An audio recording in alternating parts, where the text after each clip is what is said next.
Sugatan ng isang babae sa Binmaloy, Pangasinan dahil sa pagmamalupit umano ng kanyang asawa. Muntik na raw siyang tamaan sa puso sa pananaksak umano ng asawa.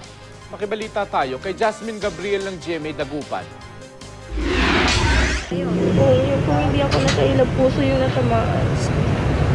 Nagpapasalamat pa rin daw si Tess, di niya tunay na pangalan, dahil nakaligtas siya sa pagmamalupit umano ng kanyang mister sa kanilang bahay sa Barangay Poblasyon, Binmaloy, Pangasinan. Sinaksak umano ng sospek ang kaliwang balikat ng biktima. Ayon sa biktima, nanonood sila ng telebisyon ng sospek nang mangyari ang krimen. Nag-uusap kami, tapos nung nalasing siya umuwi. Nagkabangitan kami ng salitang hindi nakon sa tainga niya. Yun lang, uminit na yung ulo niya. Naaresto ang suspect sa follow-up operation ng pulisya. Nakuha ang kutsilyong ginamit sa krimen. Ayon sa biktima, hindi ito ang unang beses na sinaktan siya ng kanyang asawa. Lagi raw siyang binubugbog ng mister tuwing nalalasing ito.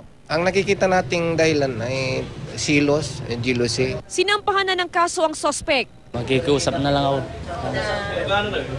Maariglin na lang. Jasmine Gabriel, Nagbabalita Pilipinas.